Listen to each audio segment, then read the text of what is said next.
Muy buenas tardes a todos y a todas. Les tendemos un caluroso saludo desde Participación Ciudadana. Permítanme la ocasión para presentar primero a nuestros panelistas y saludarlos también, al doctor Cristóbal Rodríguez. Un aplauso, señores, porque no es gratis. Tenemos de manera virtual a Marcos Mavelic también.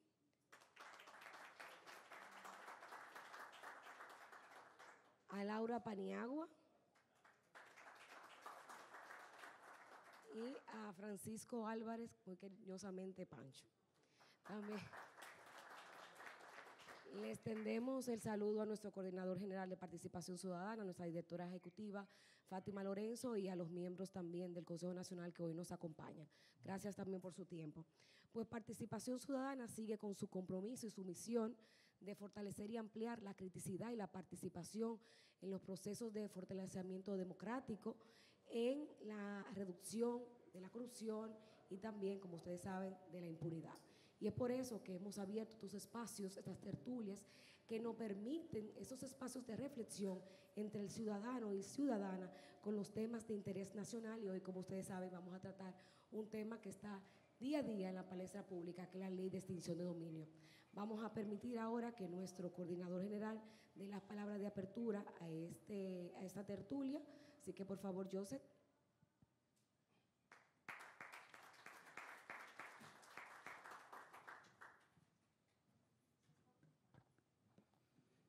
Muy buenas tardes a todos por acompañarnos en esta tarde.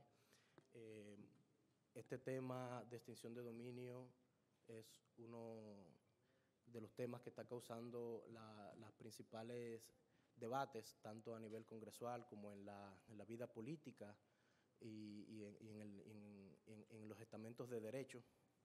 Es un tema que la ley de extinción de dominio en su naturaleza es una herramienta de lucha contra la corrupción que se enmarca dentro de los compromisos internacionales que República Dominicana como país ha consignado y ha firmado en los diferentes convenios en el marco de la región. Es una ley o es una herramienta que se enmarca de los instrumentos que se han convenido por más de 100 países a nivel de la región y a nivel mundial para la lucha contra los crímenes transnacionales. Esta ley se debate mucho de manera nacional de cara a los delitos como la corrupción administrativa, pero está pensada básicamente para los delitos transnacionales, como es el narcotráfico, el narcoterrorismo, la trata de personas, el tráfico de armas y obviamente los delitos de corrupción que constituyen un delito por muchos es considerado como un crimen de lesa humanidad. Y esta ley, como la ley de lavado de activos, representa un instrumento para atacar una de las principales herramientas con las que se financian estos grupos de actividades criminales y transnacionales y quitarles ese brazo económico, ese apoyo económico con el que financian estas actividades y con el que contaminan la actividad comercial, con el que contaminan los patrimonios lícitos de todos los ciudadanos y con el que vulneran la competencia sana que genera el desarrollo social y económico de los países. En esta oportunidad tenemos un panel exquisito, como ya había presentado Lady Blanco, nuestra coordinadora de la Comisión de Análisis Política y es coordinadora general de Participación Ciudadana, y a quien quiero saludar de manera formal a los distinguidos Cristóbal Rodríguez, profesor llamado constitucionalista de constitucionalistas, el profesor Pancho Álvarez, nuestro Pancho Álvarez, que es uno de nuestros pilares y un destacado abogado, Laura Paniagua, de la Asociación de Bancos, y el señor Marcos Magid, que nos acompañará de manera virtual. Nada, no quiero robarle mucho tiempo para dejarle la oportunidad a los panelistas, que son los que a todos nos interesa escuchar. Y muchas gracias por acompañarnos en esta tarde. Muchas gracias. Pues muchas gracias, José. Como yo se decía, pues la ley de extinción de dominio ha generado y ha suscitado un interés nacional. Y eso mucho se debe porque es una ley que es desconocida para nuestro sistema. Y ha generado también posiciones muy interesantes del ámbito jurídico, aquí tenemos a nuestro Cristóbal, y también de posiciones que han generado ciertos niveles de inquietud para la sociedad dominicana. Como yo se decía, pues la ley de extinción de dominio es una herramienta que sirve, no solo hemos hablado, todo el mundo habla de los temas de corrupción, sí, sirve para perseguir los delitos graves de la corrupción, pero como sabemos sirve también para otros temas que están invisibilizados, como la trata humana, como la pornografía infantil, son otros temas que también son fundamentales para nuestro ordenamiento jurídico. Y por eso hoy hemos querido traer este debate a todos ustedes, porque es un tema que nos causa inquietud. Vamos a comenzar con Marcus Madelic, que estará ahora conectándose. Marcus es croata, nacionalizado chileno, abogado, consultor senior en riesgo corporativo, justicia, crimen organizado y seguridad pública, con más de 20 años de experiencia en prevención y control de los delitos complejos. Coordinó iniciativas regionales en materia de narcotráfico, OEA y la DEA.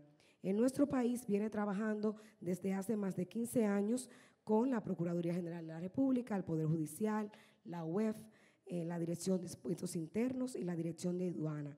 Hace un año ha estado trabajando inmerso en la asesoría técnica en materia de la Ley de Extinción de Dominio.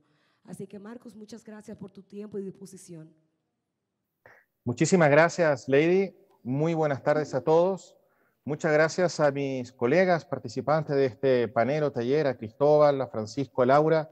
Es un verdadero placer poder compartir con ustedes unas palabras en un momento creo que es histórico. Es un momento en el cual la Comisión Bicameral ya aprobó la Ley de Extinción de Dominio en su versión de proyecto, ya el Senado la aprobó y la votó, y nos encontramos en proceso de votación de la Cámara de Diputados a puertas, creo yo, y espero así sea, de que esta normativa se apruebe y que República Dominicana en un año más, porque tenemos una norma de vacancia legal de un año más pueda, luego de un arduo trabajo de implementación y de apoyo, de fortalecimiento institucional, pueda contar entonces con la extinción del dominio. Tal vez por ser el primero en hablar me toca un desafío, que es el de dar algunos conceptos generales que en estos 10 minutos quería abordar y que me parecen relevantes porque me he podido dar cuenta que con buenas intenciones siempre, dada la lectura que algunas personas han hecho de distintas versiones del proyecto en los distintos medios, en distintas plataformas, he podido apreciar alguna información que no es del todo ajustada a la última versión del proyecto. Es un proyecto que, como ustedes saben, ha mutado precisamente porque la Comisión Bicameral creo que sabiamente ha logrado introducir muchos cambios, controles, salvaguardas, contrapisas, con la finalidad de, obviamente, asegurar que se implemente esta normativa, pero también de salvaguardar los derechos de los terceros que pudieran verse afectados con ella. Y en ese sentido, el proyecto ha mutado y es importante que ustedes lo puedan conocer. Mi primera recomendación es léanlo. Creo que la mejor impresión que ustedes se pueden formar es de su propia lectura. Y luego, obviamente, podemos participar de actividades como las que nos convoca hoy día Participación Ciudadana, a la cual agradezco enormemente esta oportunidad. Extinción de dominio, resumidamente, hay definición legal, obviamente expresa en el proyecto de ley. Es una institución a través del cual el Estado puede quitar el dominio, quitar un bien de una persona o de una persona natural o jurídica, de una empresa incluso, cuando ese bien ha sido adquirido o ha sido utilizado ilícitamente. Entonces ya eso nos lleva a varios conceptos interesantes de poder ver. Primero, como lo dijo Lady, es una herramienta que existe y que fue creada y que está concebida para combatir el crimen organizado y la corrupción en sus diversas formas a nivel mundial. Y la lógica que tiene detrás es que la herramienta principal del crimen organizado y la corrupción, aquello que les da mayores cuotas de impunidad y de poder, es precisamente las estructuras financieras que las soportan. No es de extrañar que muchas personas condenadas siguen cometiendo lamentablemente delitos de las cárceles. ¿Por qué? Porque pueden, porque tienen los recursos para eso. Esta normativa busca atacar estos recursos y no a las personas. Para eso está el derecho penal, para eso está el derecho administrativo y tantas otras instituciones con las cuales hoy día ya existen en Dominicana, y que la finalidad entonces de esta norma es poder entregar una herramienta complementaria, adicional a lo que ya tenemos, y no viene a reemplazar nada de lo que ya hay tampoco. Esta norma se aplica entonces frente al uso ilícito o frente a la adquisición ilícita de un bien, lo cual ya nos lleva a la primera gran tema. ¿Qué se entiende por hecho ilícito? Y mientras algunos países utilizan por concepto ilícito absolutamente todo tipo de transgresión normativa, administrativa, medioambiental, criminal, la Ley Modelo de Naciones Unidas ha definido por ilícito toda aquella transgresión al derecho penal, es decir, cualquier delito podría estar asociado a la extinción de dominio, cualquier hecho ilícito vinculado a eso. Pero República Dominicana, dado que estamos empezando, que está recién incorporándose en esta nueva normativa, ha querido ser más cauta, más conservadora, me parece una buena aproximación, en mi opinión, y en vez de usar un catálogo muy, muy amplio y definir por hecho ilícito absolutamente toda transgresión penal, ha optado por un catálogo de delitos, un listado bastante limitado para lo que podría haber sido tomar todo el Código Penal. Y ese listado tuvo que construirse y frente a distintas alternativas, creo yo que la Comisión Bicameral adoptó, y el Senado, que ya lo ratificó, adoptaron un criterio muy interesante y que también comparto, en el sentido de ocupar un listado ya existente. Eso es mucho más cómodo de poder trabajar que estar haciendo un menú de qué delito queremos, cuál no queremos, cuál vamos a poner, cuál vamos a sacar. Entonces se consensuó en incorporar un listado de delitos que ya existe o de hechos ilícitos que ya existe en la legislación dominicana y que ya ha sido consensuado y debatido previamente en el Congreso, ya ha sido utilizado y además es conocido, que es el listado de los delitos precedentes o de los hechos precedentes de lavado de activos y que es un listado bastante acotado, diría yo, respecto sería el Código Penal. Luego tenemos otro aspecto interesante que es la autonomía de esta institución. Es independiente del proceso penal, es independiente del proceso civil. Y la particularidad de eso es precisamente porque no se busca con esta normativa sancionar a las personas, sancionar a una persona como si fuera culpable de un delito. Nadie, absolutamente nadie, a través de la aplicación de un procedimiento de extinción del dominio, podría ser sometido a alguna medida de coerción o privativa de libertad. Nadie podría ser acusado de un delito y, por supuesto, nadie podría ser condenado. Como tal, discutir acerca de la presunción de inocencia, como si estuviéramos expuestos a una eventual condena criminal o riesgo de cárcel, es algo que, en mi opinión, no tiene mucho sentido porque estamos frente a un estatuto muy distinto. De manera tal que, así como hablamos de autos de gasolina y de petróleo o diésel, y ahora apareció la categoría de los autos híbridos. Bueno, esta es una institución híbrida, nueva, distinta, y los llamo a no clasificarla en alguna otra categoría porque vamos a empezar a cometer errores. Y esa autonomía que yo les digo tiene muchas particularidades y beneficios. Entre esos, por ejemplo, si es que alguna persona narcotraficante o tratante o que cometió algún delito grave es extraditada a algún otro país y en ese otro país cumple una condena o llega a un acuerdo para poder entregar información y luego vuelve al país. Hoy en día, obviamente desde el punto de vista penal, por todas las normas y garantías que existen, no podríamos tocar y abordar a esa persona porque ya fue juzgada y condenada, pero eso es la persona. La ley de extinción del dominio lo que permitiría es que a esa persona al volver al país, o incluso antes de volver, basado en el origen ilícito de sus bienes, pudiera, si es que se acreditan los presupuestos de la ley, extinguir el dominio de esos bienes. Claramente se podría afectar seriamente la criminalidad organizada de esa manera. Pero esa afectación, muy importante, los otros factores, no es antojadiza, no es un órgano administrativo el que toma una decisión, no es un proceso expropiatorio, hay un procedimiento judicial a través del cual primero es un fiscal el que hace una solicitud de extinción del dominio cumpliendo determinados requisitos que están establecidos en la ley, luego es un juez, un independiente e imparcial el que toma la decisión y finalmente de esa decisión está la posibilidad de apelar de manera tal que el recurso, la doble instancia también está consignada. Para que el fiscal pueda solicitar esta petición de extinción del dominio y para que el tribunal acoja esta petición y finalmente extinga el dominio, o eventualmente la corte para que ratifique esta extinción si es que hubo una apelación, en ese evento el fiscal lo que debe probar primero es la existencia de un hecho ilícito, no la culpabilidad de una persona, porque para eso está el mundo penal, sino la existencia de un hecho ilícito. Tenemos que probar, por ejemplo, que existe una avioneta que aterrizó en el aeropuerto de las Américas con 20 paquetes de 1 kilo de cocaína cada uno. Tenemos que probar que en una casa se pudo identificar la presencia de un computador que contenía imágenes de pornografía infantil o videos de producción de material pornográfico infantil, independientemente de la culpabilidad de la persona. Y luego, si esos bienes fueron utilizados para ese fin o fueron adquiridos con esos dineros, el fiscal, luego de eso, debe, junto con probar el hecho ilícito, debe identificar quién es el titular de ese bien, quién es el titular de ese computador, de esa instalación donde operaba esta red de pornografía infantil, quién es el dueño de la avioneta, y tiene que entonces demostrar que el tercero estaba de mala fe, lo cual nos lleva a un tema muy, muy importante que ha generado bastante preocupación y que yo los quiero tranquilizar. La buena fe se presume, hay una norma expresa y categórica en el proyecto de ley, y así lo señala, se presume la buena fe.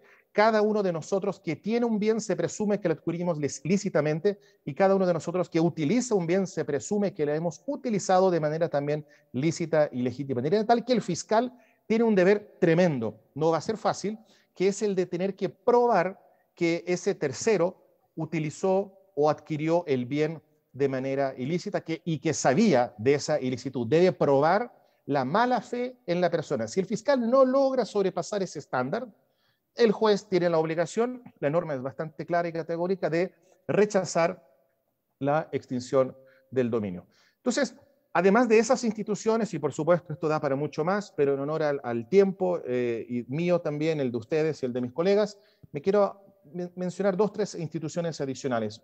Uno que no ha estado también exento de bastante debate y discusión es la retrospectividad, es decir, la aplicación de la extinción del dominio a hechos pasados, siempre y cuando en el pasado esos hechos también han sido ilícitos, y desde luego ahí se produce un debate sobre la constitucionalidad o no constitucionalidad. Cada uno podrá tener su opinión. Creo yo que finalmente es el Tribunal o la Corte Constitucional la que va a tomar esa decisión. No será la primera vez que ocurra en República Dominicana, pero en este debate académico discursivo que podríamos tener, o incluso en el que se puede producir en el Congreso, en mi opinión, estaríamos frente a una norma que no afectaría la posibilidad de la prohibición de una aplicación retroactiva, no afectaría la Constitución, porque en mi opinión, desde luego, y es válida la opinión, por supuesto, de los que disuaden de la misma, es que la retrospectividad no estaría prohibida ni sancionada la Constitución, porque la Constitución, al prohibir el efecto retroactivo de las leyes, y en ese sentido es categórica, no hay nada que decir, señala y explicita en la segunda parte del artículo 110 de que este tipo de protección que nos da la Constitución la da respecto de aquellos actos, de aquellas situaciones jurídicas consolidadas conforme a una legislación anterior. Nada más claro para mí que decir en consecuencia, en oposición, de que la Constitución, así como protege los derechos adquiridos según la legislación anterior o vigente, no podría entonces proteger aquellos derechos que se adquirieron aparentemente frente a una legislación previa. Finalmente, estamos en presencia de una causa ilícita, y ya hoy en día en el derecho dominicano no estamos muy lejos para poder decir de que yo podría, sin ninguna limitación y sin ningún problema, dentro de los tiempos que establece el Código Civil, impugnar un contrato, una compraventa, un acto que adolece de nulidad por causa ilícita. Una figura bastante parecida o similar, o para algunos incluso idéntica a lo que nos enfrentamos frente a la extinción del dominio. Y en un contexto además donde, si uno mira la legislación modelo de Naciones Unidas o las corrientes que han seguido otros países, donde la retrospectividad se ha aplicado de manera absolutamente ilimitada en el pasado, nuevamente República Dominicana, la Comisión Bicameral, ha querido ser mucho más conservadora y ha reducido ese plazo a 20 años. Por un lado, por seguridad jurídica, pero en segundo lugar, para poder, en consecuencia, ser coherente y consecuente con la institución de la prescripción que existe actualmente en el derecho dominicano. Prescripción que también, así como la estamos analizando para el pasado, la podemos aplicar para el futuro. Y nuevamente, mientras la legislación internacional hablaba de la imprescriptibilidad, creo yo que la Comisión Bicameral también ha ido por un buen camino en el sentido de buscar una norma que dé mayor certeza jurídica, y fue también nuevamente un poco más conservadora de lo que son los países de la región, y en ese sentido fijaron una prescripción de 20 años para el futuro, y en ese contexto esa prescripción también obedece no a un capricho, no a un número inventado al azar, sino al respeto a una institucionalidad ya existente en República Dominicana que tiene que ver con la prescripción común del derecho dominicano de 20 años. Nos queda a lo mejor uno de los últimos puntos, que es si se trata o estamos en presencia de una norma orgánica o no orgánica. Creo que desde luego es una discusión de resorte prioritario del Congreso, y en segunda instancia, que probablemente es el que lo va a definir frente a aquellos detractores de la decisión que se adopte, también será de resorte de la Corte Constitucional, que será la que definirá en términos concretos si estamos en presencia de una norma orgánica o no. Y si bien hay argumentos a favor y en contra, en mi opinión estaríamos frente a hechos que son mucho más compatibles con el carácter de una norma ordinaria que una orgánica, básicamente porque aquella norma constitucional que regula el quórum orgánico de las leyes señala que son orgánicas aquellas leyes que por su naturaleza regulan derechos fundamentales.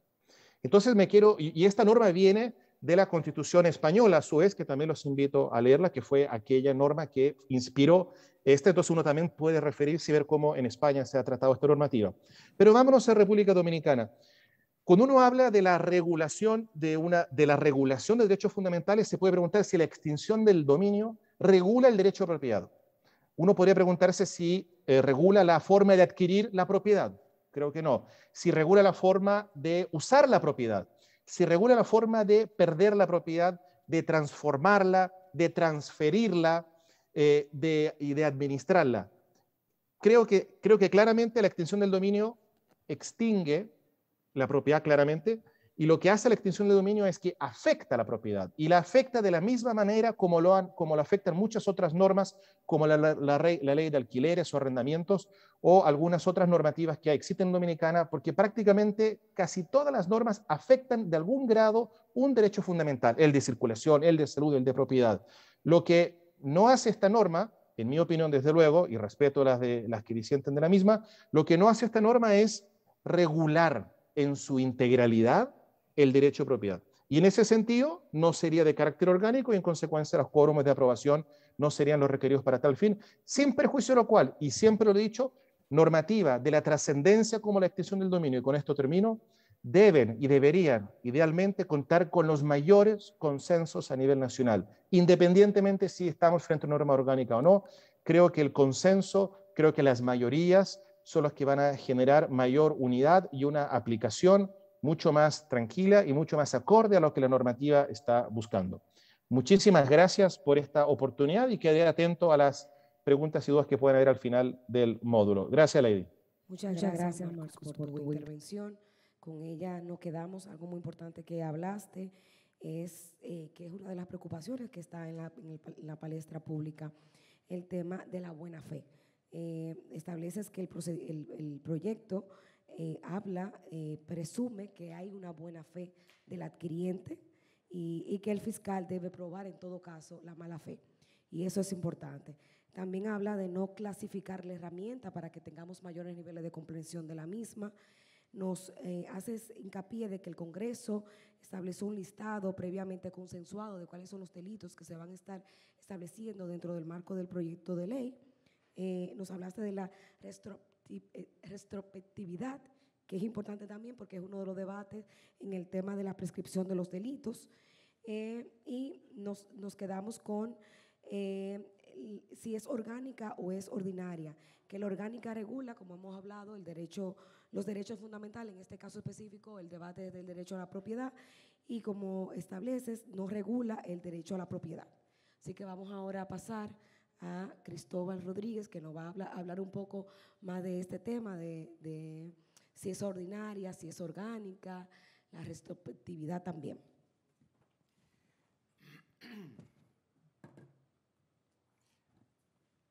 Buenas tardes. Muchísimas gracias a los amigos de Participación Ciudadana por la iniciativa de organizar el panel y por haberme dado la oportunidad de ser parte de él. Mis saludos especiales a los amigos y colegas de la mesa, a Marcus, que está virtual, por supuesto, también. Miren, a mí con el proyecto de ley de extinción de dominio que está en curso de discusión en las cámaras legislativas me pasa en parte lo que me pasa con el Código Penal y lo que me pasó con la ley de partidos. Necesitábamos una ley de partidos, necesitamos un Código Penal, pero no necesitábamos cualquier ley de partidos, y los hechos lo han puesto en evidencia. De la misma manera que no necesitamos cualquier Código Penal, y los hechos también lo van a poner en evidencia. Entonces yo creo que hay algunos elementos, no muchos, pero algunos, a mi juicio, bastante sensibles en el proyecto de ley que no los necesitamos. Algunos tienen que ver con la forma en que se ha abordado, sobre todo en el Senado de la República, la discusión sobre la naturaleza de la ley, y voy a empezar por ahí. Se hizo saber de manera expresa que el trámite a llevar a cabo era el propio de la aprobación de las leyes ordinarias. Yo creo que es un error. Y creo que es un error que podría tener consecuencias para lamentar. Porque es un error que podría, con un alto nivel de probabilidad, implicar que la ley sea anulada. No declarada parcialmente inconstitucional, anulada. Porque el vicio de inconstitucionalidad relativo a un error en el procedimiento o a una inobservancia en el procedimiento y el relativo a las reglas de mayoría aplicable para la aprobación de la ley es una cuestión procedimental, tiene como consecuencia la nulidad total de la ley. Pasó con el Código Penal hace más de 8 años y no tenemos Código Penal todavía. Tal vez, por suerte, no lo tenemos. Entonces, ¿por qué yo creo que es una ley orgánica? En primer lugar, porque el procedimiento hacia la extinción del dominio de un bien, si culmina con la extinción, es un bien ilícito y por tanto su propiedad era aparente. Pero ¿y si no termina con la extinción? ¿Qué hacemos? Y si en el marco del proceso se toman medidas de prevención, medidas cautelares que ponen en entredicho el dominio, la gestión, la administración adecuada del bien por parte del imputado, ¿qué pasa? Es decir, si hay una presunción de buena fe, el sujeto pasivo del proceso de extinción de dominio se presume propietario del bien.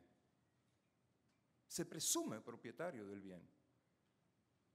Pero ese bien puede serle afectado no como resultado solo de una decisión definitiva del tribunal, sino como resultado de los actos que se pueden producir en el marco del proceso. Entonces, si el sujeto llega revestido de una presunción de propietario, para decirlo de alguna manera, lo que se le está disputando es su propiedad, no la apariencia de su propiedad. Se le está disputando su propiedad y hasta tanto no haya una sentencia irrevocable respecto de la titularidad legítima de su propiedad, es el propietario. Entonces sí, hay una afectación y no cualquiera del derecho de propiedad. Pero además, el proyecto de ley, en los términos en que fue aprobado la pasada semana por el Senado, por un lado, nos dice que lo que se va a crear como tribunal es una sala dentro de la Cámara Penal del Distrito Nacional. Pero el artículo 3, en su numeral 13, dice literalmente jurisdicción de extinción de dominio y la define como una jurisdicción de naturaleza especializada e independiente a otras jurisdicciones creadas de conformidad con lo dispuesto por la Constitución de la República. Si usted va a crear, tiene que ponerse de acuerdo. O van a crear una sala o van a crear una jurisdicción especializada. Si crean una jurisdicción especializada, como dice el texto que les acabo de leer, tiene que hacerse mediante una ley orgánica, porque la creación de una jurisdicción especializada implica la recomposición parcial de la estructura del Poder Judicial. Y dice el artículo 112 de la Constitución que las leyes que afectan o alteran la estructura o la composición de los poderes públicos, y el Poder Judicial lo es por definición, deben ser aprobadas por la regla de mayoría propia de las leyes orgánicas. Pero además la ley establece un estándar probatorio que modifica el régimen de presunciones de la legislación dominicana, no en materia penal, el régimen general de las presunciones, que está protegido por el artículo 69 de la Constitución, que establece todas las reglas del debido proceso. Y el equivalente a la presunción de inocencia en materia de extinción de dominio es el de la presunción de licitud del bien y de legitimidad de su procedencia, y de licitud y de legitimidad de su uso. Esa es la presunción.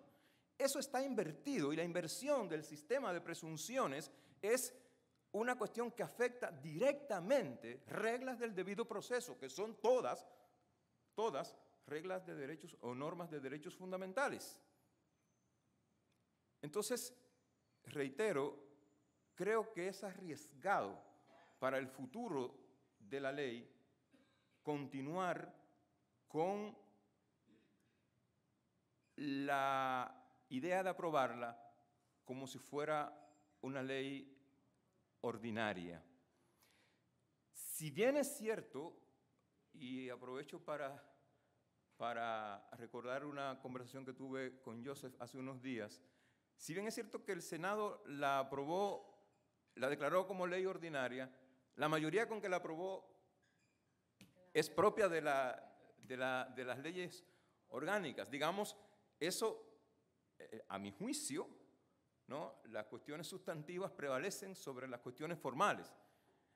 Ahora, si en la Cámara de Diputados no se logra la mayoría de las 2/3 partes, e igual se aprueba como orgánica, como ordinaria, entonces veo oscuro el panorama futuro de la vigencia de la ley. Hay 2 o 3 cuestiones a las que me voy a referir muy brevemente por razones de tiempo. Pero se me fue el tiempo. Miren, parece que la ley es como para aplicársela a los criminales, a los hiperdelincuentes transnacionales. Pero hay disposiciones en la letra menuda de la ley que permiten cualquier cosa. Cualquier cosa. Le voy a decir 2. Así rápido. Mire lo que dice aquí.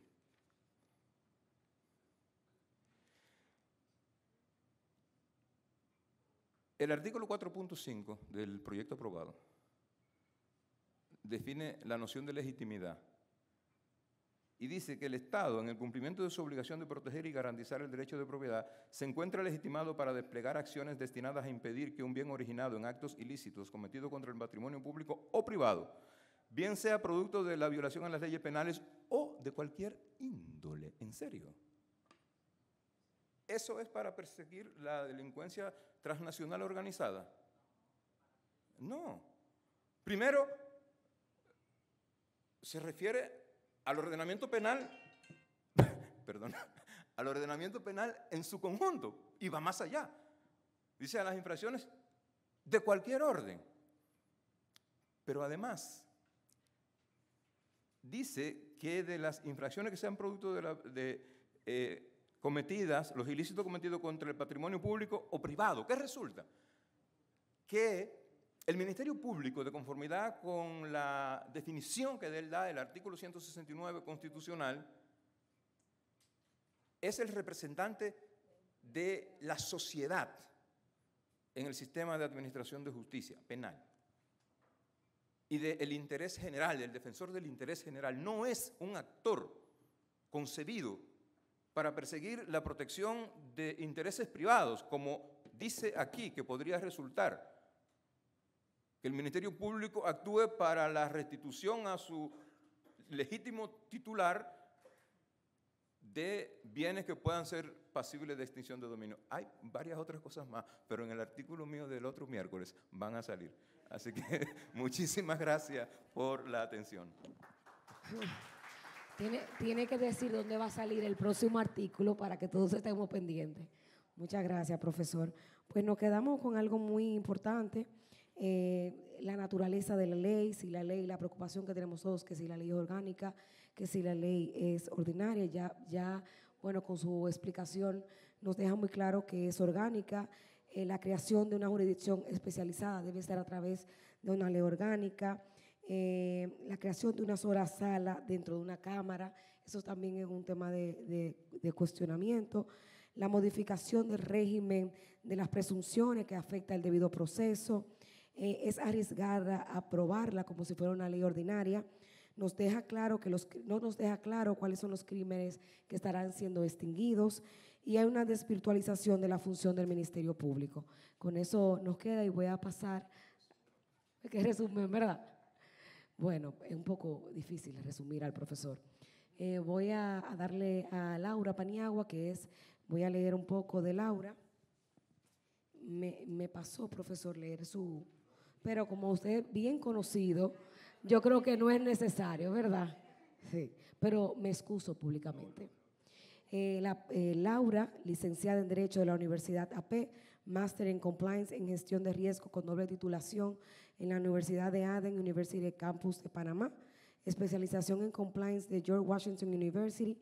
Actualmente ocupa el cargo de gerente en políticas públicas de la Asociación de Bancos Múltiples de la República Dominicana. Muchas gracias, Laura.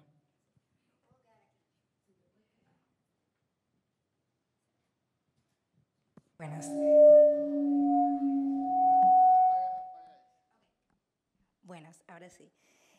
Primero que nada, buenas tardes a todas y todos.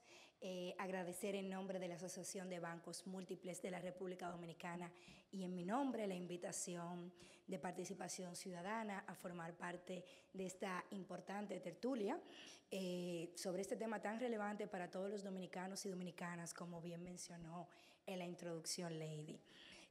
Realmente creo que muy pocas cosas debería abordar luego de la magistral exposición del profesor. Realmente expuso de manera bastante completa muchas de las preocupaciones del gremio del sector financiero. No obstante, quisiéramos decir y aclarar que desde la Asociación de Bancos Múltiples, desde los inicios de la iniciativa, hemos tenido especial atención desde las primeras propuestas legislativas, 2017, 2019, reiteraciones en el 2021 y en el actual proyecto. Nos hemos mantenido enviando nuestras observaciones y comentarios al Congreso con miras a hacer de esta normativa una realidad para el marco jurídico dominicano. Pues como se ha establecido antes, es una herramienta poderosa y necesaria, pero que tiene que ser efectiva, acorde y que cumpla con su propósito original. Y entendemos que esta herramienta tiene como finalidad debilitar o atacar directamente esas estructuras económicas delictivas transnacionales que afectan el desarrollo económico del país y de manera pues indirecta al individuo y por tanto el sistema financiero de la misma manera. Sin embargo, precisamos y señalamos públicamente en varias de nuestras observaciones que es necesario que para que esta ley pueda ser efectiva y garantista debe respetar el debido proceso, de manera que garantice los derechos reales, personales y de cualquier otra índole, garantizando con esto la seguridad jurídica y la finalidad última de esta ley y todas las leyes que procuran instaurar la transparencia, que es garantizar la institucionalidad y la reducción de la delincuencia, y en el caso específico de esta normativa, y me sentí muy complacida al ver esa especificación de la delincuencia transnacional. Pues como bien ha puntualizado la Asociación de Bancos en las observaciones que ha hecho como gremio, elementos donde no profundizaré porque ya magistralmente se hizo, carga probatoria, presunción de la buena fe, la prescripción, los hechos causales ilícitas que dan lugar a la extinción de dominio son elementos sensitivos que pueden hacer de esta herramienta una herramienta letal, no solamente para el uso y la lucha contra la delincuencia, sino para el desarrollo económico y para el sistema financiero. Iniciando, cuando hablamos de las garantías de hipotecas inscritas, hablamos también de la presunción de buena fe de esos adquirientes de hace más de 10, 5, 20 años, cuál va a ser el proceso para, en un momento donde no se hablaba ni se conocía de la debida diligencia o de la documentación probatoria, para un ciudadano de a pie tener esa información. La delicada inversión de la carga probatoria que se da obliga al ciudadano a tener comprobante de todas esas actuaciones. Y quizás de ahora en adelante podríamos hacerlo, pero ¿qué dejamos a esos adquirientes de hace más de 10 años? Cuando, si bien es cierto, tenemos una ley de prevención de lavado de activos, donde los grandes actores ha sido la banca, donde todavía como país estamos luchando para una correcta implementación en otros sectores financieros no regulados directamente por la superintendencia de banco, hablamos de otros gremios, otros sujetos obligados también. Esos han sido los principales puntos de interés.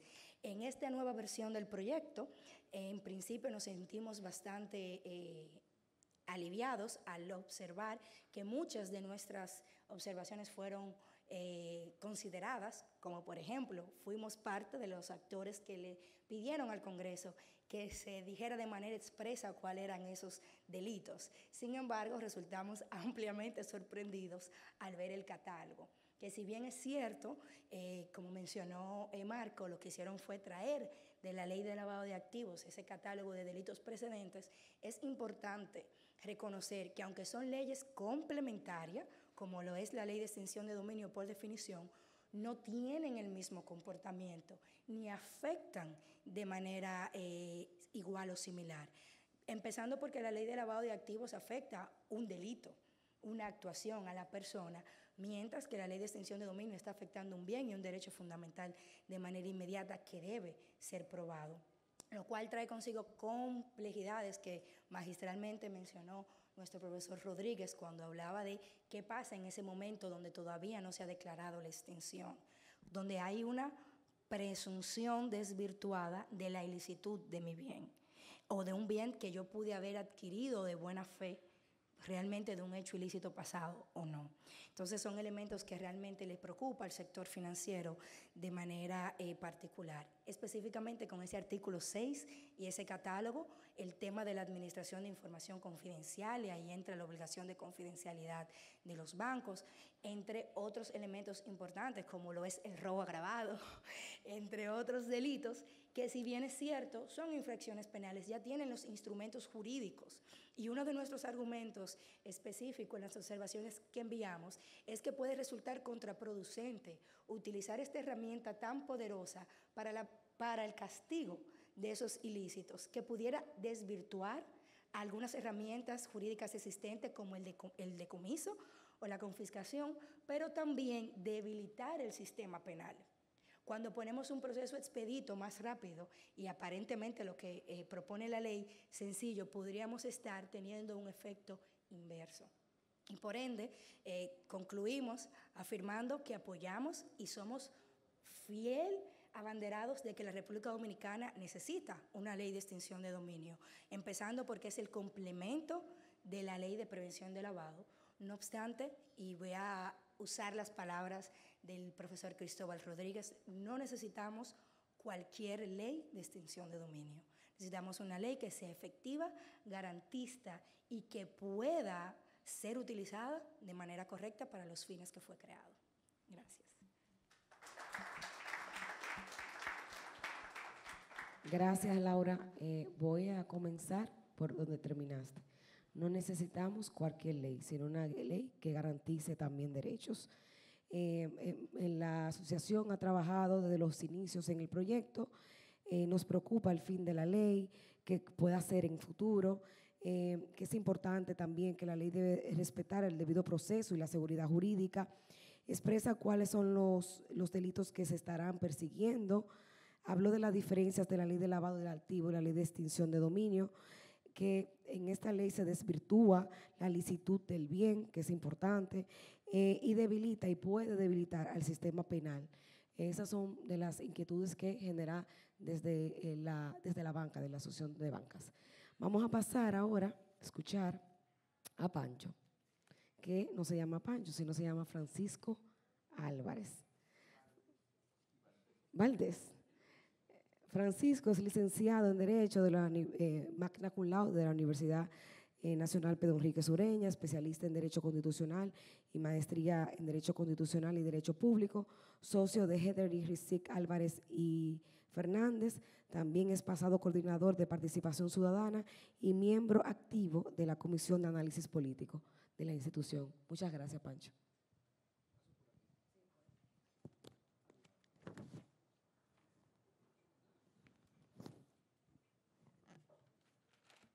Muy buenas tardes a todos y a todas.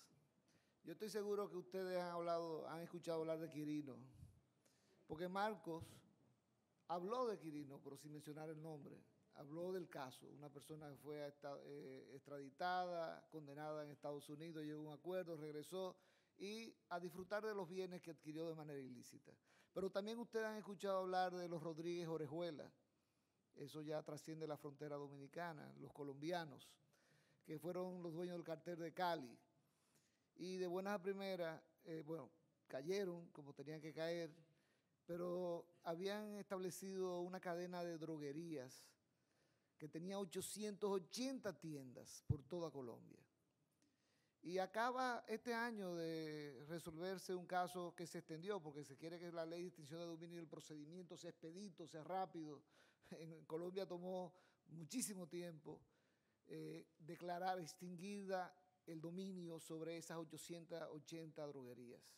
Pero se alcanzó, se logró. Claro que de esos 880 hubo muchísimos que dijeron, soy adquiriente de buena fe, cuando realmente los Rodríguez Orejuela estaban narcotraficando en público prácticamente, ¿no? El tribunal colombiano no acogió la buena fe de los adquirientes y extinguió el dominio, la propiedad que ellos tenían sobre las droguerías. Eso demuestra la importancia de tener una ley de extinción de dominio en República Dominicana. Pero, ¿por qué? Porque Participación Ciudadana está presionando. No, es la embajada norteamericana que está presionando. No, es un mandato constitucional. Es que la Constitución de la República Dominicana, en el artículo 51.6, establece claramente la necesidad no, es un mandato que deberá haber una ley de extinción de dominio provista en el ordenamiento jurídico de la República Dominicana. Y el artículo 51.5 de la Constitución, el párrafo anterior, toca un tema que Cristóbal mencionó y por eso lo voy a tocar, porque dice que no solo podrán ser objeto de confiscación o decomiso mediante sentencia definitiva los bienes de personas jurídicas, nacionales o extranjeras, que tengan su origen en actos ilícitos cometidos contra el patrimonio público, así como los utilizados o provenientes de actividades del tráfico ilícito de estupefacientes y sustancias psicotrópicas, o relativas a la delincuencia transnacional organizada. Y dice la Constitución de la República Dominicana, terminando ese párrafo, y de toda infracción prevista en las leyes penales. De toda infracción, desde la chiquitica hasta las grandes. Lo dice para el decomiso en materia penal. ¿Y por qué no puede existir entonces para el decomiso contra los bienes? Quiten el decomiso. Contra la extinción de dominio, porque es un procedimiento in rem contra los bienes. Pero se lo dice para el decomiso o confiscación de toda otra infracción penal. Claro, de lo que se trata es de concertar. Cuando un partido no tiene mayoría en el Congreso, tiene que concertar con la oposición. Eso no es aquí, eso es en toda parte del mundo. Ahora, aquí lamentablemente no aprendemos a trabajar en democracia, con las prácticas de la democracia, y por lo tanto, todo el mundo dice que está de acuerdo con la ley de extinción de dominio, pero hay partidos políticos, incluyendo el oficial, que tiene miembros que no están de acuerdo. Y por eso se aprobó en el Senado como si fuese una ley ordinaria, pero con la votación como si fuese una ley orgánica. ¿Pero por qué? Porque estaban preparando la entrada en la Cámara de Diputados, donde el partido oficial no puede reunir la mayoría calificada de una ley orgánica, que es las 2/3 partes de los presentes. Entonces, lo que estaban era preparando el terreno. Y yo aquí coincido con Cristóbal en el sentido de que yo no tengo que, y no voy a perder mis escasos minutos en argumentar sobre si es ley orgánica o ley ordinaria. Para mí es una ley orgánica de manera clara. Hay varios argumentos. El hecho de estar creando una jurisdicción especializada está ya modificando la estructura y la organización del Poder Judicial. Y eso lo dice claramente en la definición de lo que es una ley orgánica. O sea que no creo que valga la pena seguir discutiendo. Más bien hay que hacer un llamado a los partidos políticos, el oficial y los de oposición, a sus líderes, para que se sienten a concertar, y ya lo han hecho, ya han avanzado. La Asociación de Bancos ha dicho que se mejoró en muchos aspectos y en muchos otros además. Entonces, eso es lo que hay que hacer. Un llamado a que se sienten a concertar cualquier otro punto que tengan pendiente y se apruebe. Pero, ¿cuáles son los aspectos que más inquietan con respecto a esta ley? Por ejemplo, esa frase que dice, una vez convertida en ley, se puede abusar de ella. Ustedes han escuchado Twitter, han leído, de que esa ley usted se va a dormir una noche y al otro día se va a despertar y perdió todos sus bienes. Pero ¿quién ha dicho? Si la ley es clara y se necesita una sentencia con autoridad de la cosa irrevocablemente juzgada, primer grado, segundo grado, no dice nada con respecto al nivel de casacional, pero bueno, el debido proceso está resguardado, está mencionado el debido proceso de una manera tan explícita que yo digo, pero esto no era necesario porque la Constitución de la República establece claramente cuál es el debido proceso, o sea, y hay toda una materia que se ha consolidado al respecto, ¿no? Pero no, es que vamos a amanecer y nos van a quitar lo que tenemos. Eso no es cierto, eso es una fábula. Claro, una fábula que ha tenido efecto, porque hay mucha gente, el sector empresarial se fue moviendo de apoyar a ser más tímido y cada vez más tímido. ¿Por qué? Porque el temor que se puso a circular ha hecho su efecto. Y ya mencioné el debido proceso, que era otro de los cuestionamientos. Para mí, como está concebido el debido proceso, no solamente en la ley, en el proyecto de ley, sino como lo ha configurado el Tribunal Constitucional, no se necesitaba realmente de que fuera tan explícito en la ley. La retrospectividad versus la retroactividad, con perdón de mi amigo Marco, realmente usted busca retrospectividad y no lo va a encontrar ni en materia doctrinal, jurisprudencial, no lo va a encontrar. Bueno, yo he buscado y no lo he encontrado. Sí he encontrado estudios científicos, médicos, retrospectivos y prospectivos hacia el futuro. Cuando usted va al diccionario de la Real Academia, encuentra que la retrospectividad es mirar hacia el pasado. Ahora, aquí coincido con Marco. ¿Y eso implica que es retroactivo? No, porque es que aquí la regla aplicable es la del Código Civil. El Código Civil establece que para que una adquisición de un activo produzca efectos, tiene que cumplir una serie de requisitos, entre los cuales tiene que tener un objeto y una causa lícita. Desde el momento en que no tiene una causa y un objeto lícito, no produce ningún efecto. Entonces no se necesita aplicar la ley de extinción de dominio para invalidar esa operación, sino el Código Civil, que por cierto se aprobó en Francia en el año 1804 y aquí con la República, con la independencia de la República, o sea que si es por ley vieja, esa es la más vieja de todas. Y es en base a esa ley que se anularía y no en base a la ley de extinción de dominio. El tema de la buena fe, que es un tema también que ha sido muy controvertido y que la gente le ha tomado miedo. Pero señores, la buena fe se ha construido aquí jurisprudencialmente. La tenemos 22 veces mencionada en el Código Civil, la buena fe, incluyendo su presunción. El dolo lo tenemos mencionado en el Código Civil como no se puede presumir el dolo. Se presume la buena fe, pero no se puede presumir el dolo, hay que probarlo. Entonces, la buena fe todo depende de cómo usted lo quiera configurar. Es como la responsabilidad civil, que puede ser evaluada desde el punto de vista subjetivo, desde el punto de vista objetivo. Si lo vamos a términos más complejos, sería inconcreto o inabstracto, ¿no? Inconcreto cuando usted toma a la persona física del caso concreto y dice esa persona actuó de buena fe o no. Inabstracto es cuando se comporta como un buen padre de familia. ¿Qué ha hecho la ley dominicana? Establecer la buena fe. Y el tercero de buena fe. ¿Y qué ha hecho la jurisprudencia dominicana? Ha construido un estándar, ha venido, sobre todo en los tribunales inmobiliarios, han venido construyendo un estándar. Y eso es lo que ha querido hacer este proyecto, que haya un estándar de buena fe. Que si se requiere registro inmobiliario, yo no pueda venir a decir que soy de buena fe cuando había inscrito un tema que me debía advertir que no era, esa adquisición no sería lícita. Entonces, yo creo que se puede mejorar el tema como está escrito de la buena fe, pero a mí no me preocupa. Y ya estoy terminando. Voy a saltar un par de temas porque no voy a ser el único que va a violar el tiempo que nos han dado. Pero yo sí quisiera terminar estas palabras señalando que lamentablemente la campaña que ha habido ha sido muy efectiva en términos de asustar a la población y sobre todo al sector empresarial. Yo soy un abogado empresarial, aunque mi trabajo en participación parecería lo contrario, pero en la firma donde yo trabajo defiende los intereses empresariales. Nosotros somos abogados de bancos, de compañías aseguradoras. A mí no me merece ninguna preocupación desde el punto de vista del sistema financiero, como está hoy día configurado este proyecto de ley. Pero obviamente, si uno comienza a escuchar continuamente, pues que va a amanecer y no va a ser dueño de sus propiedades, cualquiera dice, me voy a curar en salud mejor, ¿no? ¿Qué ocurre? Y con esto voy a terminar como comencé.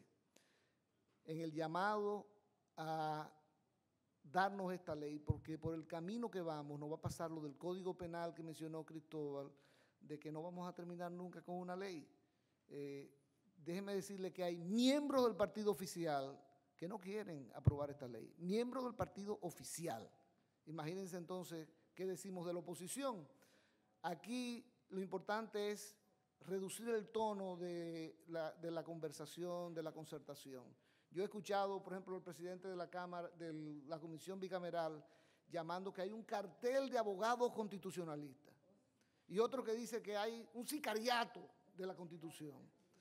Yo creo que esos son términos incorrectos.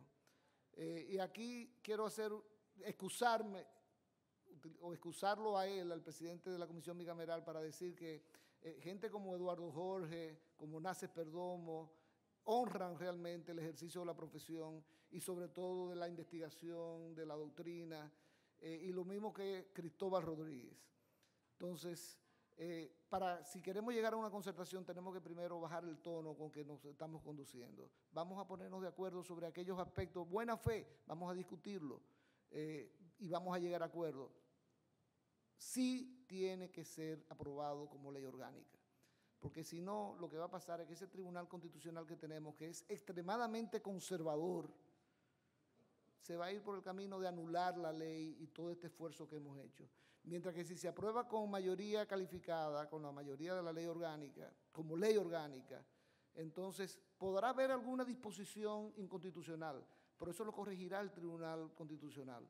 Lo que no podemos permitir es que se anule la ley completa, que es lo que pasaría si se aprueba como ley ordinaria. Mientras que como ley orgánica, pues sencillamente la buena fe, este artículo es inconstitucional, se anula ese artículo y punto. No lo hemos visto con las leyes de partidos políticos, como el Tribunal Constitucional ha corregido los errores del Congreso. Pues eso sencillamente sería lo que ocurriría de nuevo.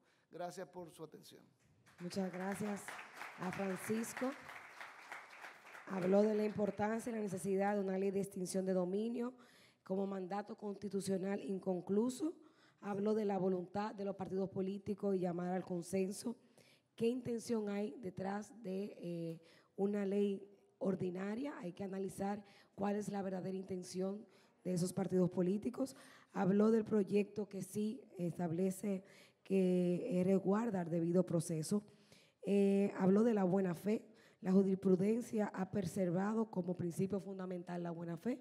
¿Por qué la ley no lo hará? ¿Por qué este proyecto no lo hará? Se ha generado a través de una campaña también de desinformación ciertas inquietudes con relación a la ley, pero también abordó de la necesidad de poder consensuar este proyecto y que sea orgánico para cuando llegue al constitucional, pues si bien hay alguna disposición constitucional, ya el tribunal sea el encargado de subsanar esos daños. Ahora vamos a pasar a la parte más importante, que son ustedes. Yo sé que ustedes tienen todos muchas preguntas, así que vamos a comenzar con las preguntas. Voy a comenzar por este lado y así sucesivamente. Por favor, doña Miriam. El otro micrófono. Gracias. Bueno, me alegro de todas estas, de haber venido hoy, porque yo he escuchado tantas opiniones. Como no soy abogada, pues todavía no tenía bien claro. Pero mi pregunta es que no mencionaron la famosa elusión. Y he oído hablar mucho de eso. En la televisión está la gente mencionando ese concepto, y me gustaría que también lo incluyeran en sus explicaciones.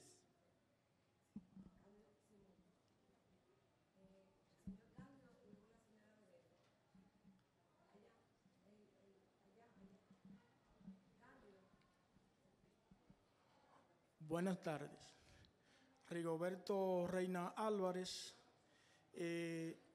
Me preocupa el aspecto de los adquirientes que no podrán a partir de esta legislación probar que son legítimos dueños de su propiedad, pero no toman en cuenta la jurisprudencia o la costumbre de este pueblo dominicano, que tenemos la costumbre que compran cualquier objeto y no hacen su traspaso, dejan cosas, pero no ocurre lo mismo con propiedades inmobiliarias y con grandes cosas.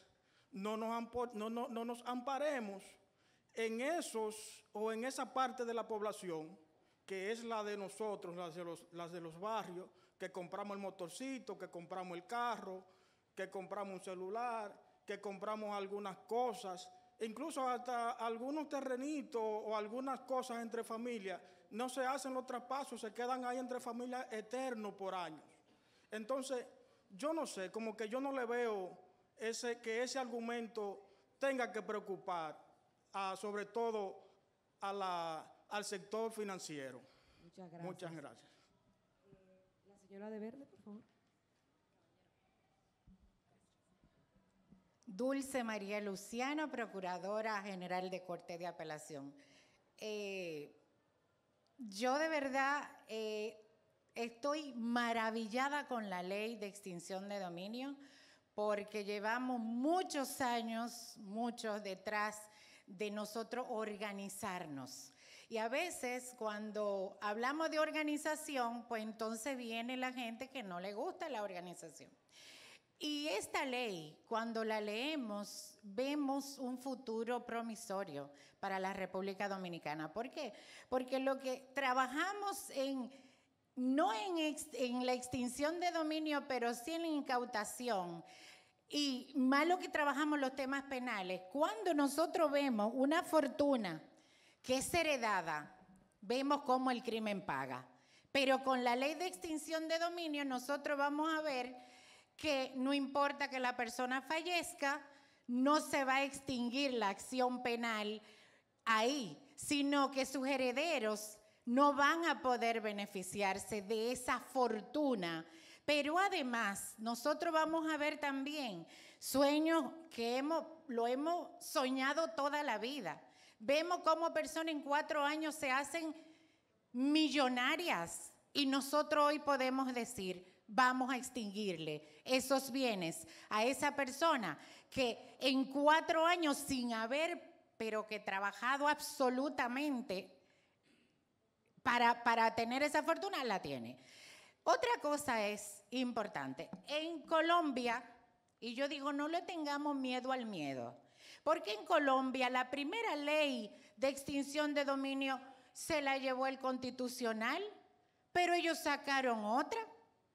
¿Por qué? Porque la ley de extinción de dominio es un mandato constitucional y también internacional. Las 40 recomendaciones de Gafi, la recomendación 38, manda a que los países tengan una herramienta de cómo extinguir ese derecho que nunca debió haber tenido esa persona, pero que por razón de que el lavado de activos, entre otros delitos, La persona que lo que hace, disfrazarnos todo a la autoridad. Cuando nosotros venimos a llegar, ya tiene ese derecho adquirido, y cómo lo vamos a atacar si no tenemos esa herramienta. Entonces, muchas veces ese miedo y comparar la ley de extinción de dominio con el Código Penal, no. ¿Por qué no? Porque el Código Penal, tenemos un Código Penal. Ahora no tenemos una ley de extinción de dominio. Y pueden anular, puede el Constitucional derogar un artículo, otro artículo. Pero, señores, yo les ruego casi, tengamos una ley de extinción de dominio. Porque muchas veces creemos que es un lujo que nos estamos dando con una ley. No, esto es una necesidad. Es una necesidad tanto para el sistema nacional como para el sistema internacional, porque nosotros hacemos cooperación internacional. ¿Y qué es lo que nos dicen a nosotros? Ahí está Iromi. ¿Ustedes cuándo van a sacar su ley? ¿Cuándo ustedes van a hacer cooperación internacional correspondiente con los países que también cooperan con ustedes? Entonces, nosotros tenemos que pensar muy claro que esto no es, me parece que a lo mejor sí, a lo mejor no. ¿Qué le pasa a los países cuando no tienen el estándar? Bueno, ya nosotros sabemos, pero también nacionalmente. ¿Qué es lo que ocurre cuando alguien fallece, cuando Quirino viene y puede usufructuar su fortuna? ¿Por qué? Porque tenemos muy corta una legislación que no nos permite ir más allá, pero la corrupción administrativa también es un delito que nosotros tenemos que atacar. Entonces, no lo veamos tan sencillo como que tenerla o no tenerla, o que una mala no es mala. 8 países de América Latina la tienen, le ha resultado. No es cierto que la ley 155-17 contra el lavado de activos y el financiamiento al terrorismo es suficiente, porque ella misma carece de una administración que esta ley la traería. Esta ley trae una excelente administración de esos bienes, y entonces eso no lo tiene. Incluso, y todos los que son abogados lo saben, me estoy extendiendo, pero ya me termino. Esa ley 5088, ni siquiera se auditan los fondos a las entidades que se le distribuye. O sea que estamos muy cortos con la ley. Debemos entonces apostar a el cumplimiento de la Constitución, a que esa ley tampoco salió de la luna. Se ha estudiado, se ha aplicado en otros territorios que tenían la misma situación constitucional que nosotros. Y entre muchas cosas vamos a tener una herramienta eficaz. ¿Por qué? Porque cuando fallece el que tiene esa fortuna, los herederos no se van a beneficiar. Muchísimas gracias. Muchas gracias por su intervención. Por favor, las próximas, para ahorrarle el tiempo, también para que los panelistas puedan responder, hacerlo un poco más breve. Usted tenía la mano de... Sí, mire, yo estoy feliz porque yo ejerzo derecho penal. Y mientras más leyes haya que incriminen a la gente, mejor para nosotros. Recientemente estuve en un banco haciendo un depósito de un dinerito que me gané en ocasión de una imputación a alguien por lavado de activos. Y me preguntaron el origen del dinero, porque pasaba de $10,000. Y yo les dije, lavado de activos. Entonces en el Banco de Reserva me dijeron, tenemos que llamar a Iromi Castro, porque... ¿Y cómo es? Y era de lavado de activos. Mire, yo tengo la ley, en Colombia tienen un código. De los 11 países del mundo que lo tienen, en Estados Unidos solo lo encontré en Florida. Y es mediante un procedimiento penal en que se procesa penalmente a la persona y se le declara culpable, se le condena y se le extinguen los bienes. Esa detención de dominio civil solo lo he visto aquí porque el proyecto de código de ley modelo para esto que lo hizo la ONU dice en el artículo 3 retroactividad, el referente. La extinción de dominio se declarará con independencia de los presupuestos para su procedencia hayan ocurrido con anterioridad a la presente ley. O sea, está claro que eso de retrospectividad es un sofisma para implementar la retroactividad. Tengo la ligera impresión y me quedo con eso de que este es el proyecto de extinción de dominio de los bienes de Quirino. El personaje que más han mencionado aquí. Mire, señor, el Constitucional dijo, primero es una ley de procedimiento, no es una norma adjetiva. Consecuentemente, mediante una ley de procedimientos, están estableciendo una sanción penal que consiste en expropiarte. En materia penal hay dos bienes jurídicos esenciales que se proscriben: la libertad y la propiedad. Una multa, una indemnización y prisión. Entonces, mediante este proyecto de procedimiento se está pretendiendo implementar una sanción penal. Entonces dice que es un juicio penal. Y si le declaran extinguidos los bienes durante el procedimiento especial y le están procesando penalmente y lo descargan, ¿qué va a pasar? Primero. Segundo, Pancho, en materia civil las acciones prescriben. Cierto que el artículo 1133, me puedo equivocar de eso, hace mucho que no lo leo, establece que el principio de licitud del origen de los bienes, pero ese código establece unos plazos de prescripción, que cuando no diga plazo son 20 años. Pero este proyecto que tiene este sustento dice imprescriptibilidad. Artículo 4 del modelo. La extinción de dominio es imprescriptible. Y la Constitución de la República, en el único caso que establece la presunción de culpabilidad que invierte el facto de la prueba es por imputación de acto de corrupción y manda que se proscriba expresamente en una ley la corrupción como tipo penal. El proyecto de Código Penal no lo tenía, lo sugerimos y lo incorporaron ahora, pero en República Dominicana no existe la corrupción como tipo penal específico. Y creo que el 142, 147 termino, establece que en los casos de imputación por acto de corrupción se puede invertir el fardo de las pruebas y extenderse los plazos, es decir, puede ser imprescriptible, pero solo en caso de corrupción. En ningún otro tipo penal que sepa yo, la Constitución ni norma alguna establece ni la imprescriptibilidad ni tampoco la presunción de culpabilidad. Es decir, te señalan por sospecha de que los bienes son ilícitos y tú tienes que probar la licitud. Y si no se trata de un tema de corrupción.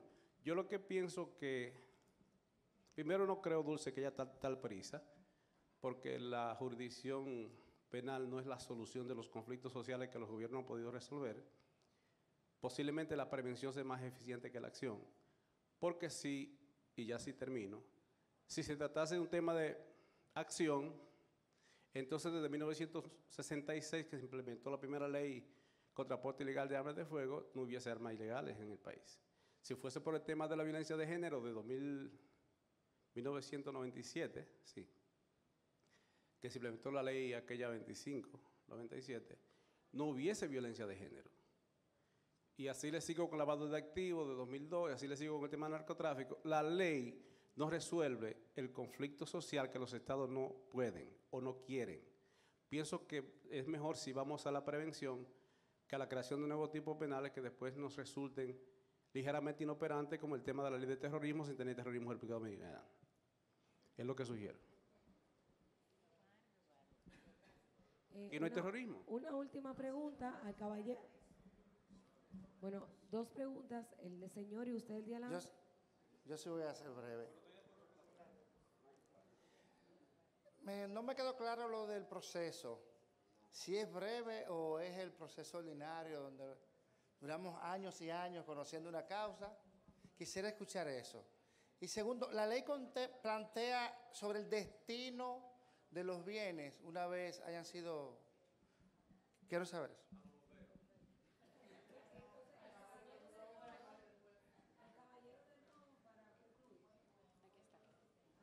Buenas noches. Quiero destacar esta importante tertulia. Yo soy Germán Daniel Miranda Villalona, soy fiscal y fui el director de la unidad de la Procuraduría de Antilavado de Activos hasta el 2018. Por cierto. Entonces, exactamente.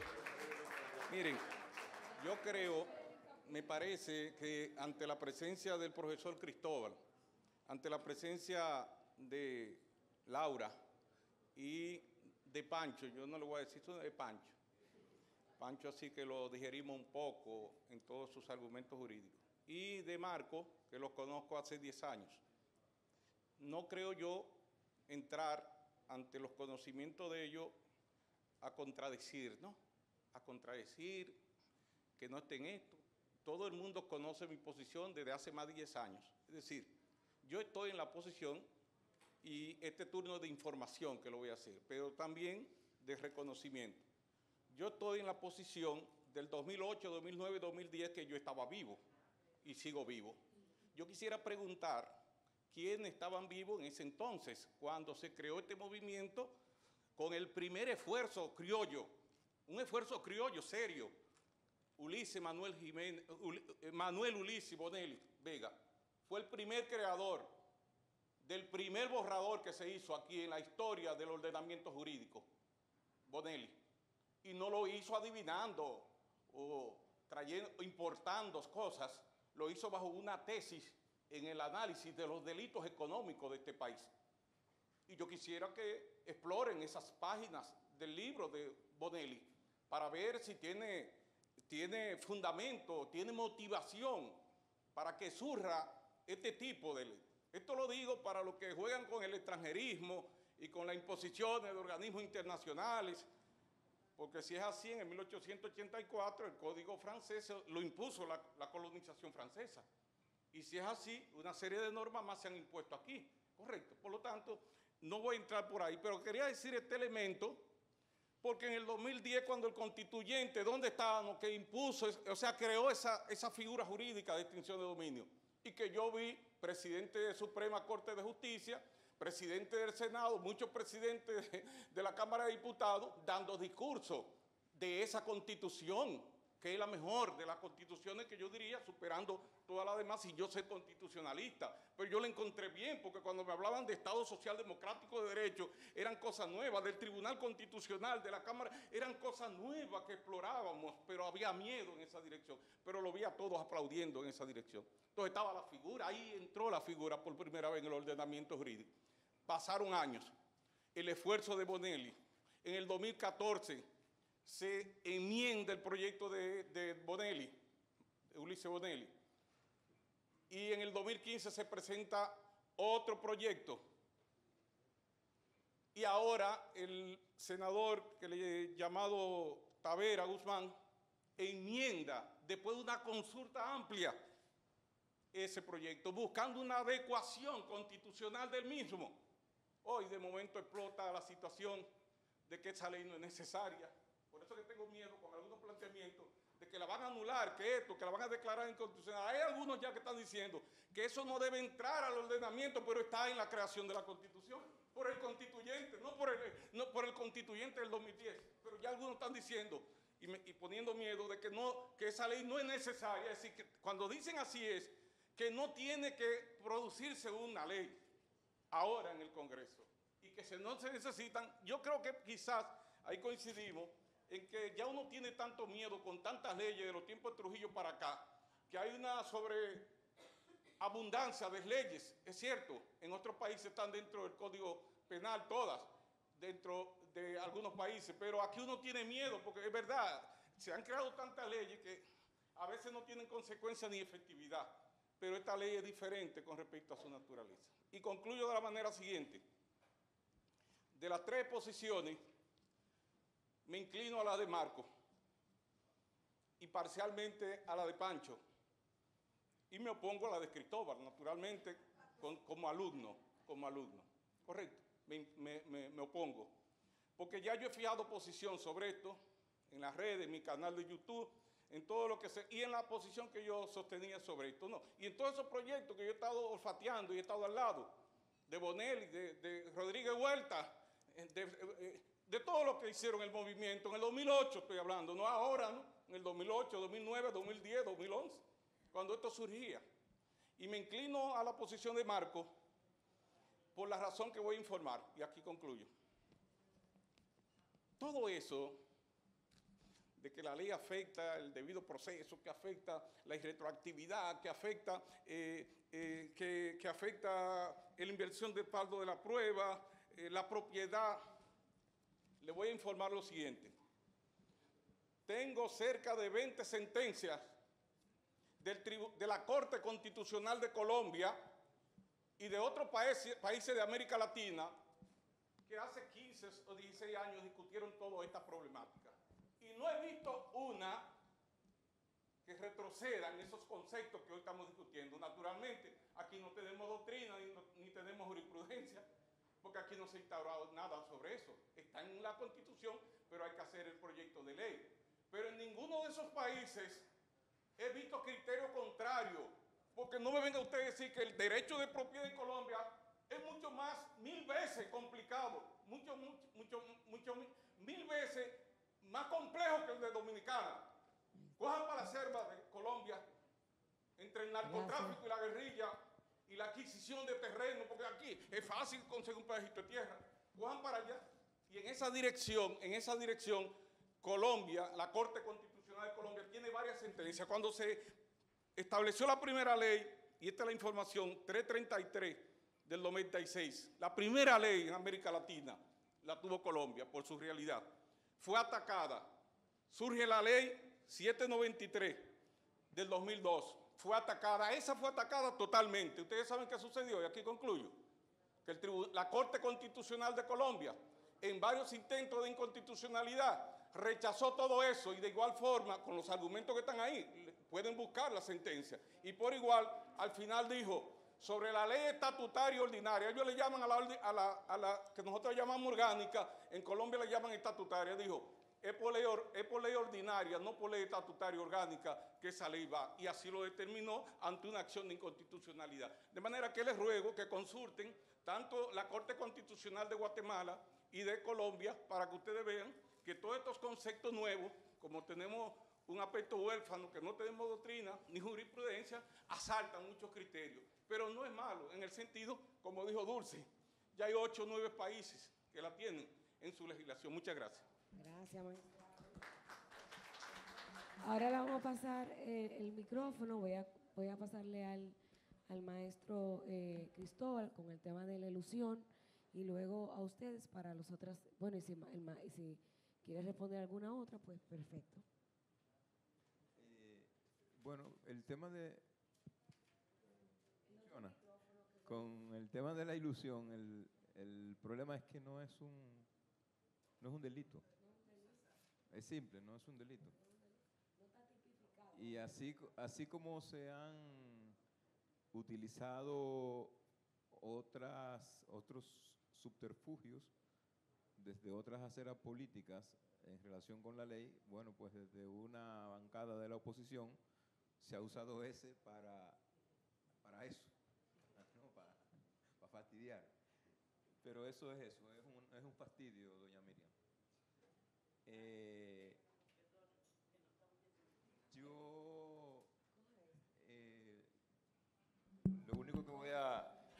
Lo único que voy a decir, ya para cerrar, es que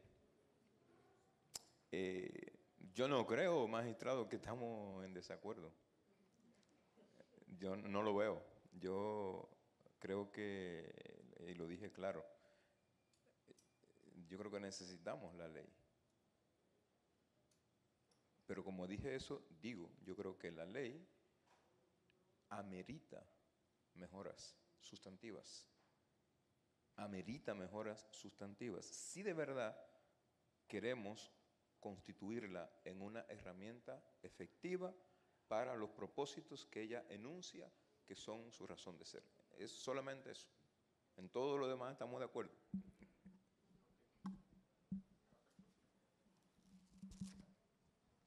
Gracias. Sí, primero, realmente.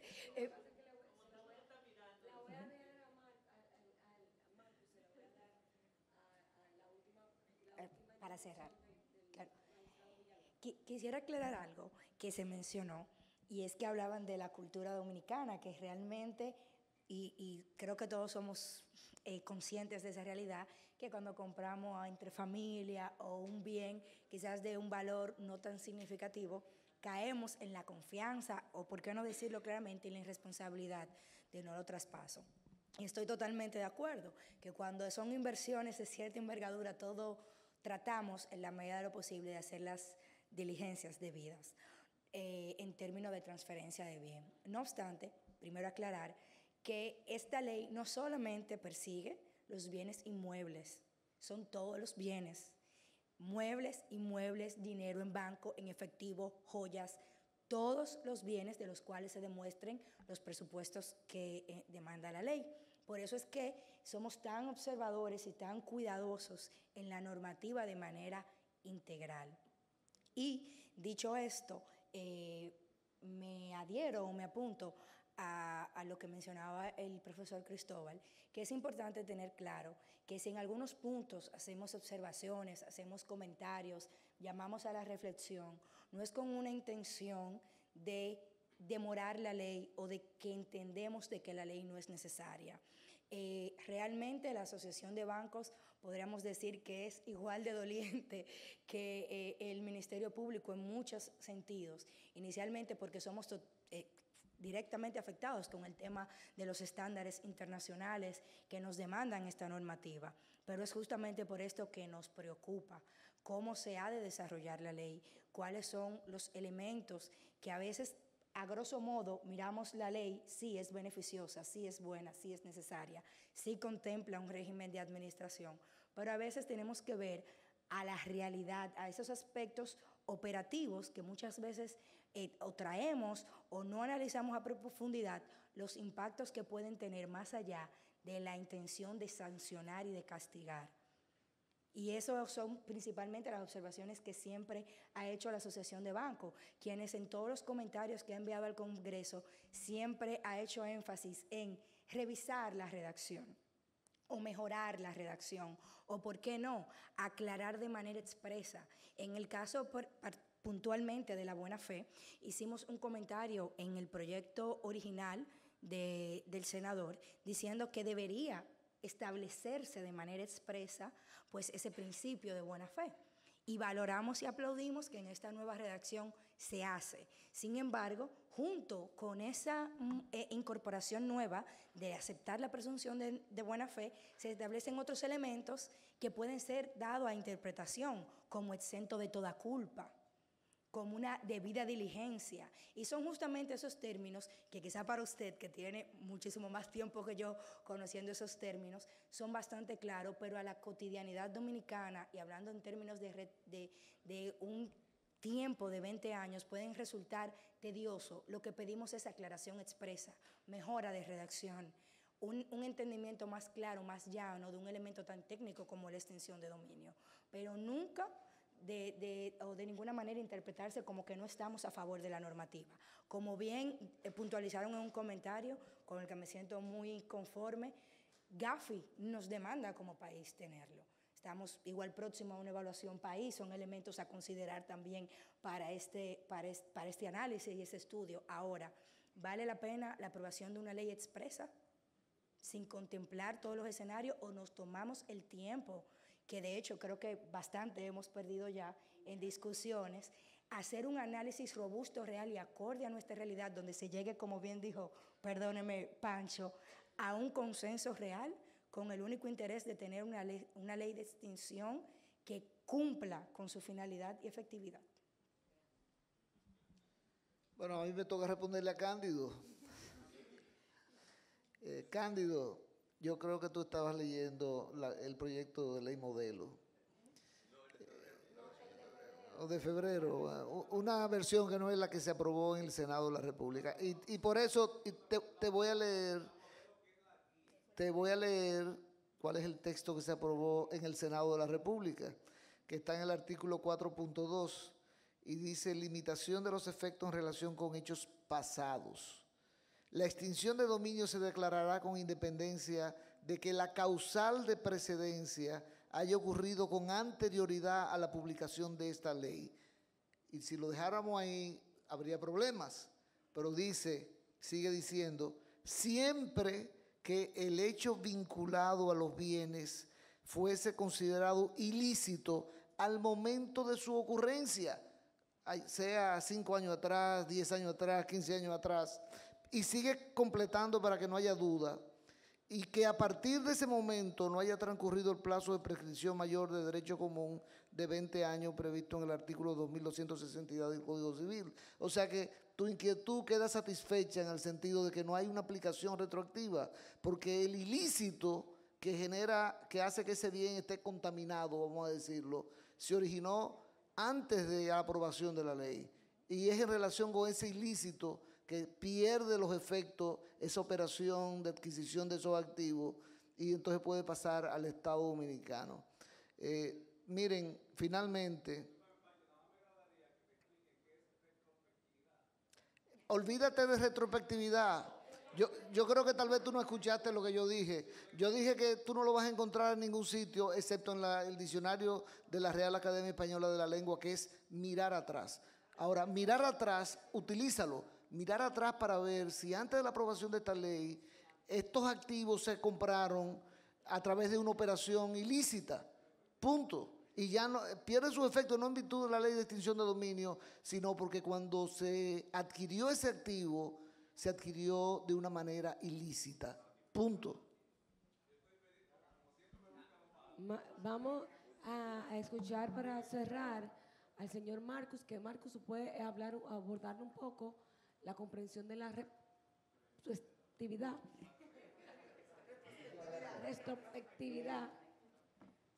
¿Se escucha bien? Sí, sí. Perfecto. Solamente algunas de las preguntas que mencionaron algunos y el hecho de que nos falte tiempo es digno de entonces felicitar a Participación Ciudadana porque evidentemente hay temas que cubrir, hay temas que abordar y gracias a ustedes hoy día pudimos al menos satisfacer parte de esa curiosidad o de esa sed de conocimiento. Alguien mencionó una pregunta sobre prescripción y tal como dijo Francisco recién, efectivamente antes había una norma que decía que era imprescriptible, pero en la actual versión aprobada por la Comisión Bicameral y por el Senado se fija y se establece una prescripción a futuro de 20 años. Así que en ese sentido ese tema quedaría resuelto y tiene que ver con la sintonía, con estar en sintonía con la normativa de prescripción general o común del derecho dominicano. Respecto al proceso, una persona hizo una pregunta. Obviamente es mucho más complejo para explicarlo en un minuto, pero resumiéndolo es un proceso muy breve, muy corto. Precisamente lo que no se quería era que, y eso fue preocupación de todos los sectores de manera transversal, que se utilizara la extinción de dominio como una especie de pena anticipada, como un mecanismo de presión o algo por el estilo.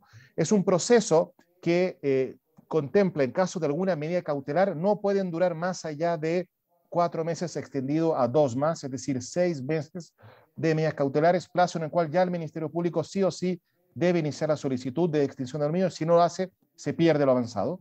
Y otro concepto importante respecto al plazo es que si es que no hubiera medida cautelar o incluso viéndola sobre un bien, si es que el Ministerio Público solicita y presenta una solicitud de extinción del dominio, se da un plazo a la contraparte para que pueda contestar, más las audiencias, etcétera. El plazo no demora más de 5 meses en poder terminarse. Esos son entonces plazos demasiado y bastante acotados para lo que estamos acostumbrados. Obviamente la práctica siempre dice lo mismo, pero son plazos bastante perentorios, con sanciones específicas en caso de demoras sobre lo mismo. Otro aspecto que preguntaron sobre la buena fe, mencionaron también los riesgos frente a la buena fe y de que si yo manejo una bicicleta o tengo un vehículo, tengo que andar poco menos que con el ticket de compra para acreditar. Puede parecer así, pero no nos olvidemos y hay que irse a la definición de extensión del dominio. Lo dice la propia ley, el propio proyecto de ley. Es el uso y la adquisición ilícita de un bien y esa ilicitud tiene que estar asociada a alguno de los bienes. Entonces, si queremos ir al ejemplo de la bicicleta, y yo les aseguro que no hay ningún país donde un fiscal haya perseguido por extensión del dominio una bicicleta, porque hay tanto trabajo que van a estar preocupados de patrimonios mucho más elevados. Pero vámonos hacia la bicicleta. Para que un fiscal pueda pueda solicitar la extensión del dominio de una bicicleta y que un juez se la otorgue, previa presentación de prueba, tiene que acreditar primero que esa bicicleta haya sido utilizada para la comisión de un hecho ilícito. Supongamos que en la bicicleta la persona que la manejaba traficaba drogas. Eso es un hecho ilícito asociado al uso. O que la bicicleta fue adquirida de manera ilícita, o sea, fue adquirida con dinero proveniente del narcotráfico. Fíjense lo que tiene que probar el fiscal. Todavía no estamos hablando de ningún ticket. Y luego, además de probar eso, que no es fácil, va a tener que probar otra cosa también difícil, que es que el tercero, el dueño del bien, que puede no ser el mismo que manejaba la bicicleta, sabía, o no podía menos que saber, que esa bicicleta había sido utilizada para traficar drogas, o que esa bicicleta fue comprada con tráfico de drogas. Entonces, si es que yo tengo una bicicleta y se la presté a mi hermano, y mi hermano tenía drogas, bueno, el fiscal va a tener que probar, si yo soy el dueño, va a tener que probar de que yo, como dueño de la bicicleta que la presté, sabía de que esa persona tenía, la estaba utilizando para ese fin. ¿Va a ser fácil probar? Por supuesto que no. Entonces, esa es una garantía tremenda para que las personas que utilicen bienes o que arriendan propiedades, que alquilan fincas, etcétera, no tengan temor de que lo que ocurra con ellas o lo que ocurra dentro de ellas pueda ser suficiente para extinguir dominio, porque el fiscal va a tener que probar que ellas sabían. Y hay una frase ahí que dice que sabían o que tendría que haber sabido por obligación legal. Ojo, entonces la pregunta es, ¿quiénes tienen obligación legal de saber? Y ahí nos vamos a todo lo que es la regulación de la ley de lavado de activos, de la unidad de análisis financiero, etc. Y cierro con un ejemplo. Si yo soy una casa de cambio y la persona viene y me trae dinero, dólares para cambiar por pesos dominicanos o viceversa, y me trae más de 10,000, me trae 15,000 dólares en efectivo, y yo tengo una obligación legal y por normativa de comunicarle a la unidad de análisis financiero este tipo de operaciones. Y si fuera un banco, además se lo tengo que comunicar a otras instituciones. Y no lo informo porque no quiero informar, porque quiero que esta persona me siga trayendo dinero a cambio, porque quiero seguir ganando dinero y empiezo a irme fuera de la norma. Claramente esa persona no utilizó ese dinero para traficar drogas, el dueño de la casa de cambio. Y ese dueño de la casa de cambio tampoco sabía necesariamente el origen ilícito del bien. ¿Estamos de acuerdo? Pero si esa persona tenía el deber legal de sobre 10,000 dólares o 15,000, exigir cierto due diligence, porque la norma se lo exige, no porque la ley de extinción de dominio se lo exige. ¿Cuál es el origen de los fondos? Si la persona es una persona expuesta políticamente, etcétera, etcétera. Y no lo hace, pero no solo una vez, sino que resulta ser que en un año el fiscal demuestra de que esa persona cambió más de 10 millones de dólares en efectivo y que la casa de cambio nunca, nunca, jamás pidió ninguna documentación. Entonces, uno podría pensar de que esa persona tendría el deber, la exigencia legal, y que la incumplió, de saber el origen ilícito de ese dinero, o al menos presumirlo fundamentalmente, sino ¿para qué está esa norma? Entonces, cuando se habla del deber saber, que es solamente aquel deber que una ley, en este caso la ley vinculada a la prevención de los adictivos, sabía, te exige, pero en demás casos no. Entonces, insisto, en los ejemplos cuando uno piensa que tenemos que andar con el ticket, probar algo, no es así, en mi opinión, respeto la opinión de los demás. El fiscal tiene que probar que ese bien fue utilizado para un fin ilícito, que fue adquirido con fondos ilícitos, tiene que probarlo, y que el titular del bien, el dueño del bien, el que tiene derechos sobre ese bien, sabía esto, y que lo sabía, y que solamente si demuestra que lo sabía, rompe entonces esa presunción de buena fe. Mientras el fiscal no pruebe eso, se presume que el tercero no tenía idea y no sabía. Entonces, el que quiera alquilar un departamento y dentro de ese departamento se produce una orgía y hay violación de menores, y hay producción de pornografía infantil, y uno dice, wow, ¿me van a extinguir el dominio de ese departamento? No, eso no va a ocurrir. Para eso van a perseguir penalmente a esa persona por los delitos que cometió.